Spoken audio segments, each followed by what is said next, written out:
লোকটা বুঝতে পারে তার শরীরটা ধীরে ধীরে ছোট হয়ে যাচ্ছে।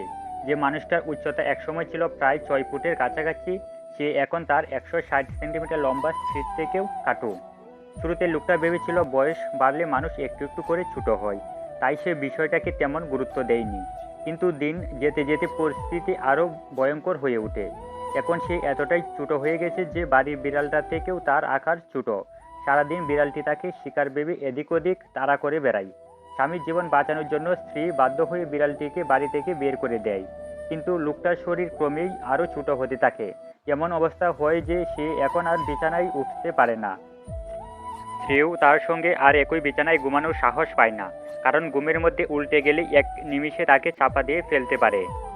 কোনো উপায় না পেয়ে লোকটাকে ডাকতে হয় মেয়ের খেলনা করে।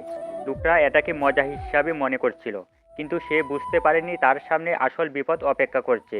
বাড়ি থেকে তাড়ানো বিড়ালটা একদিন দেওয়ালের ছোট দরজা দিয়ে আবার ঢুকে পড়ে। বিড়ালের হাত থেকে বাঁচতে গিয়ে লোকটি হঠাৎ একটি ফাঁক দিয়ে নিচে বেসমেন্টে পড়ে যায়। সে প্রাণপণে স্ত্রীর কাছে সাহায্য চাইতে থাকে, কিন্তু তার শরীর এতটাই ছোট হয়ে গেছে যে তার আওয়াজ আর স্ত্রীর কানে পৌঁছায় না।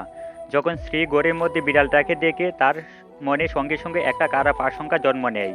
এই সময়ে লোকটি উপরে ওঠার চেষ্টা করতে থাকে, কিন্তু তার সামনের সিঁড়িগুলো অনেক বিশাল, কিছুই করার নেই।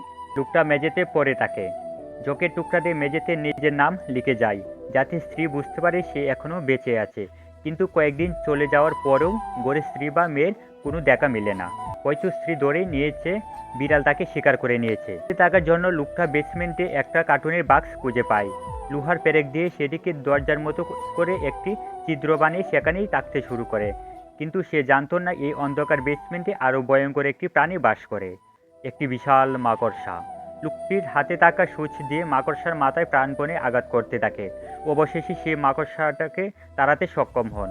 রাতে আবার মাকড়সা চলে আসতে পারে ভেবে লোকটা কিছু কাগজ জোগাড় করে সে আগুন জ্বালিয়ে একটি ছোট ক্যাম্প ফায়ার বানাতে চায়, যেটা আগে ছিল একটা ম্যাচ জ্বালানোর মতো সহজ কাজ।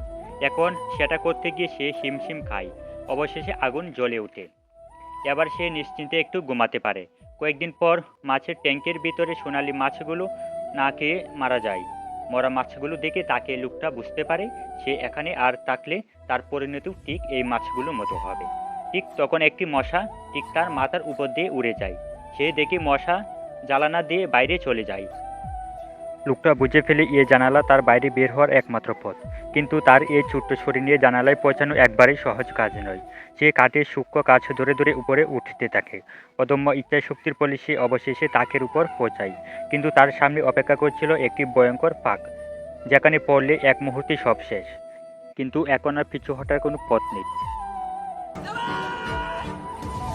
সব শক্তি জোরে করে লোকটা লাফ দেয়। সে ফাঁকটা পার হয়, কিন্তু সঙ্গে সঙ্গে আরও বড় বিপদ সামনে আসে। বিশাল এক জাল তার পথ আটকে দেয়। এই দেহ নিয়ে মশার সাথে যুদ্ধ করা প্রায় অসম্ভব। লোকটা সামনের দিকে সাবধানে এগোতে থাকে, যেন একটু জালে না লাগে।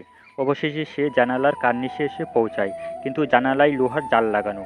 তবে সে চিন্তিত নয়। আর 2 দিন গেলে যেভাবে তার শরীর ছোট হচ্ছে, সে নিজেই জাল বেদ করে বাইরে বের হয়ে আসতে পারবে। কিন্তু পরদিন সকালে তার উরুতে ভয়ঙ্কর ব্যথা অনুভূত হয়। সে বুঝতে পারে একটা পিঁপড়া তার শরীর কামড়াচ্ছে। ঠিক তখনই একটি মাকড়সা তার দিকে ঝাঁপিয়ে পড়ে। শেষ পর্যন্ত লোকটা প্রাণ নিয়ে বাইরে বের হয়ে আসে। সে একা একা খোলা প্রান্তরে হাঁটতে থাকে। স্ত্রী সন্তান কোথাও চলে গেছে তা সে জানে না।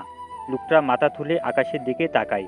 এত সুন্দর দৃশ্য হয়তো সে ছোট না হলে কখনোই দেখতে পেত না। এই মুহূর্তে এসে তার মনে শান্তি নামে। এই অসুখ তার কাছ থেকে কিছু কেড়ে নেয়নি, এটি শুধু তার অস্তিত্বের মাপ বদলে দিয়েছে। তার স্ত্রী সন্তান তাকে হারায়নি, তারা শুধু এমন এক জগতে গেছে যেখানে সে এখনও পৌঁছাতে পারেনি। আর সে নিজেও হারিয়ে যায়নি, সে পড়ে গেছে আরও সূক্ষ্ম ও বিশাল এক মহাবিশ্বে।